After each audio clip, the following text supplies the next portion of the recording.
पाप मोचनी एकादशी सभी पापों से मुक्ति दिलाने वाला पुण्यमय व्रत। इस कथा को पढ़ने और सुनने से सहस्त्र गोदान का फल मिलता है। युधिष्ठिर ने पूछा, भगवान, फागुन शुक्ल पक्ष की आमल की एकादशी का महात्म्य मैंने सुना। अब चैत्र कृष्ण पक्ष की एकादशी का क्या नाम है, यह बताने की कृपा कीजिए। भगवान श्री कृष्ण बोले, राजेंद्र सुनो, मैं इस विषय में एक पाप नाशक उपाख्यान सुनाऊंगा, जिसे चक्रवर्ती नरेश मानधाता के पूछने पर महर्षि लोमश ने कहा था। मानधाता बोले, भगवान, मैं लोगों के हित की इच्छा से यह सुनना चाहता हूँ कि चैत्र मास के कृष्ण पक्ष में किस नाम की एकादशी होती है, उसकी क्या विधि है तथा उससे किस फल की प्राप्ति होती है। कृपया ये सब बातें बताइए।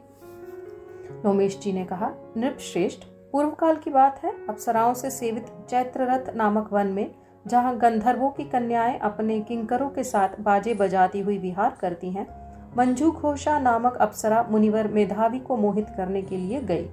वे महर्षि उसी वन में रहकर ब्रह्मचर्य का पालन करते थे। मंजूघोषा मुनि के भय से आश्रम से एक कोस दूर ही ठहर गई और सुंदर ढंग से वीणा बजाती हुई मधुर गीत गाने लगी।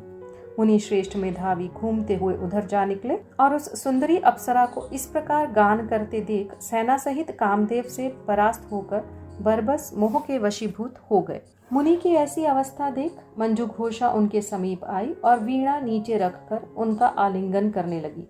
मेधावी भी उसके साथ रमण करने लगे। कामवश रमण करते हुए उन्हें रात और दिन का भान ही न रहा। इस प्रकार मुनि जनोचित सदाचार का लोप करके अप्सरा के साथ रमण करते हुए उन्हें बहुत दिन व्यतीत हो गए।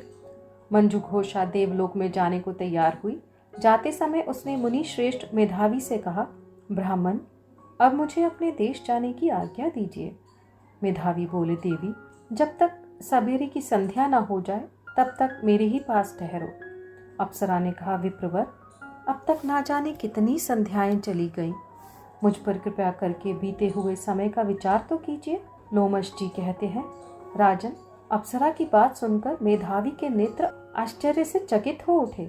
उस समय उन्होंने बीते हुए समय का हिसाब लगाया तो मालूम हुआ कि उसके साथ रहते 57 वर्ष हो गए।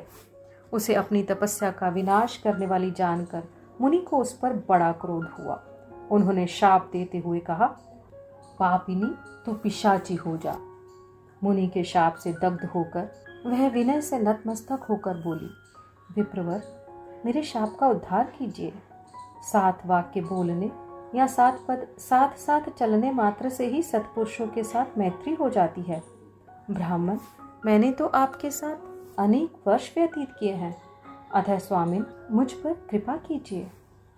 मुनि बोले, भद्रे, मेरी बात सुनो, यह शाप से उद्धार करने वाली है। क्या करूं? तुमने मेरी बहुत बड़ी तपस्या नष्ट कर डाली है।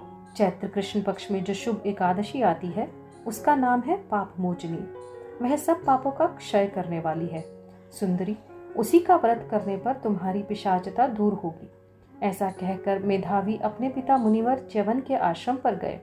उन्हें आया देख च्यवन ने पूछा, बेटा, यह क्या किया? तुमने तो अपने पुण्य का नाश कर डाला।